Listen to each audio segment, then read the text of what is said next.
Halo guys, welcome back to Huangsam YouTube channel. Hari ini kita akan bahas emiten-emiten yang terpengaruh oleh harga nikel. Nah, emiten yang mengikuti harga nikel ada 3 emiten. Yang pertama yaitu ada Antam, Inco, dan Harum. Nah, ketiga emiten ini bisa dikatakan cukup berjaya pada tahun lalu. Tapi saat-saat ini banyak banget yang tanyain ke tim Huangsam, gimana nih Antam, Harum, dan Inco, apa posisi yang harus mereka lakukan? Apakah buy, hold, atau cut loss? Nah, apa yang menyebabkan si Antam, Inco, dan Harum ini jatuh? Tentunya adalah karena teman-teman bisa dilihat di sini, ini adalah komoditas harga nikel dunia yang juga trennya itu udah mulai turun. Nah, hari ini tim Huangsam akan membahas secara teknikal ketiga emiten tersebut dan apa yang teman-teman harus lakuin. Tapi ingat, not financial advice, disclaimer on, dan do your own research. Ya, yang berarti keputusan jual ataupun beli tetap ada di tangan teman-teman sendiri. Oke, kita akan langsung bahas ketiga emiten ini langsung di chart. Oke, jadi sekarang teman-teman udah bisa lihat tampilan dari chart nikel, di mana teman-teman bisa lihat nikel itu berjaya banget di tahun lalu, ya. Sepanjang tahun 2021 dia mengalami kenaikan dan hingga Maret terakhir ada lonjakan yang sangat-sangat besar di saham pernikelan karena konflik antara Rusia dan Ukraina.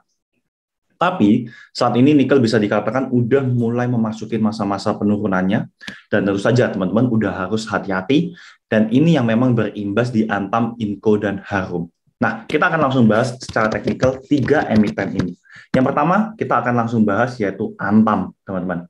Antam merupakan salah satu emiten yang udah mengikuti pergerakan komoditas nikel sejak tahun 2020. Nah, posisi terkini, Antam itu udah mengalami jebol support.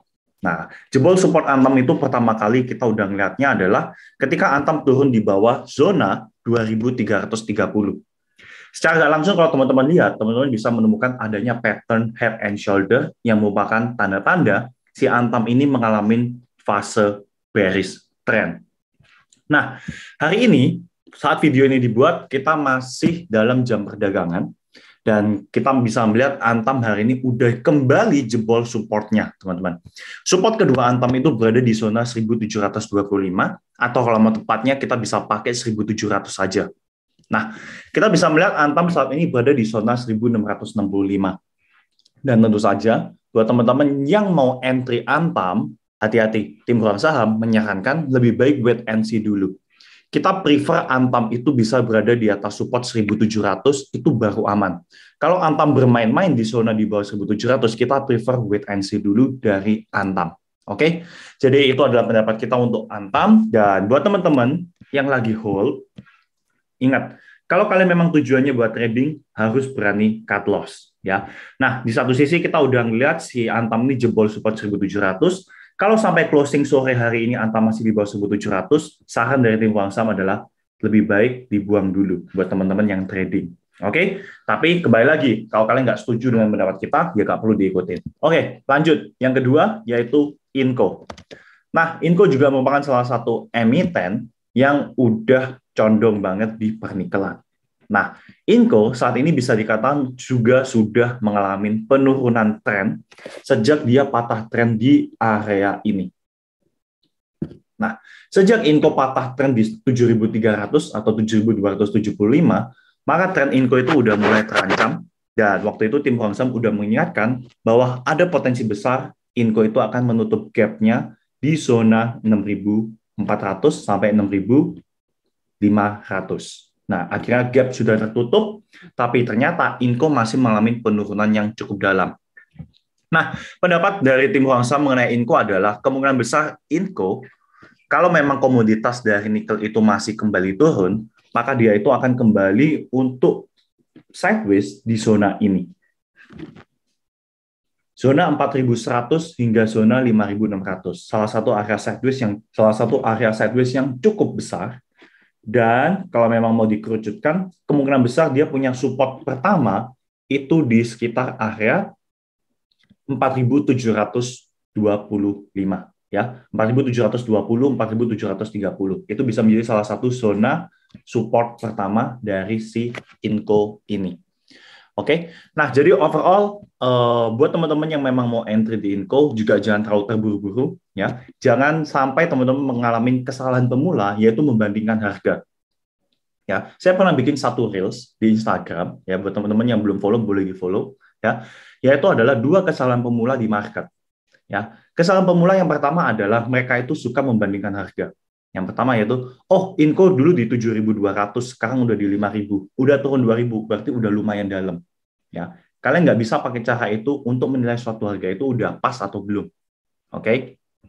Dan yang kedua yaitu kesalahan pemula yang kedua yaitu adalah banyak pemula itu suka mengira kalau Inco udah pernah bisa balik ke 8.800, maka Inco juga pasti bisa cepat balik ke 8.800. Padahal belum tentu. Ya, oke, itu belum tentu.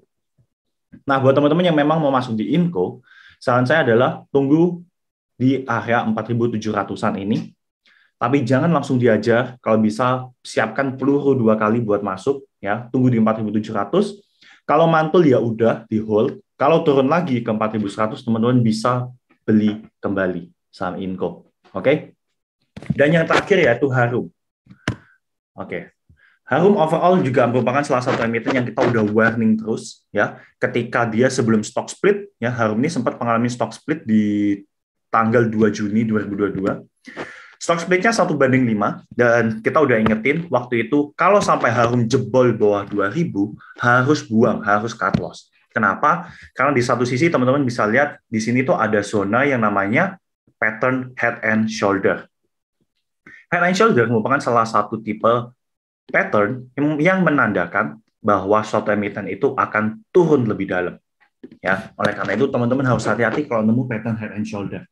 Nah, Harum overall saat ini udah mencapai titik support pertamanya, yaitu di area 1470. Tapi ingat, ya, salah satu saran dari tim Walsam adalah kalau sampai dia turun di bawah 1470, lebih baik teman-teman pertimbangkan untuk keluar karena si Harum punya satu gap yang belum dia tutup yaitu di area 1300. Nah, itu yang teman-teman harus hati-hati dari si Harum ini. Nah, overall, kalau menurut dari tim Ruang Saham gimana nih? Apakah Harum ini layak untuk dibeli apa enggak? Karena saat ini kan dia juga masih belum jebol support. Oke, saran dari tim Ruang Saham adalah yang pertama, teman-teman kalau memang kalian mau spekulasi buy di Harum dengan lot yang kecil itu boleh. Selama dia bisa bertahan di atas 1470, overall kalau kalian mau entry boleh. Tapi kalau dia sampai closing di bawah 1380 atau di bawah 1470, udah prefer teman-teman keluar dulu. Ya, karena takutnya tutup gap dulu dan di bawah turun lagi lebih dalam lagi. Nah, itu adalah risiko di saham Harum ini. Nah, teman-teman, kalau menurut tim Ruang Saham, sebenarnya 3 emiten ini punya potensial untuk jangka panjang. Ya, secara long term kita bisa melihat yang namanya kebutuhan dari nikel itu terus bertambah.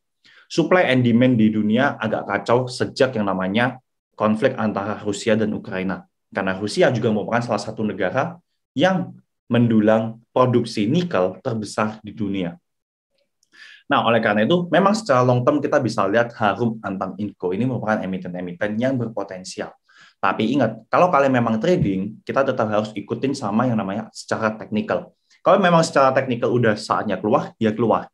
Ya, karena as a trader, kita lebih mementingkan yang namanya cash flow perputaran uangnya daripada teman-teman bisa nyangkut lama di suatu emiten. Kayak gitu. Oke, jadi itulah pendapat kita di 3 saham ini. Dan teman-teman tetap harus ingat ya, komoditas itu penting, harga komoditas acuan ya, yaitu harga nikelnya. Teman-teman tetap harus perhatikan. Kalau memang kalian mau membeli saham nikel, saran saya adalah tunggu harga komoditas nikel juga udah mulai rebound.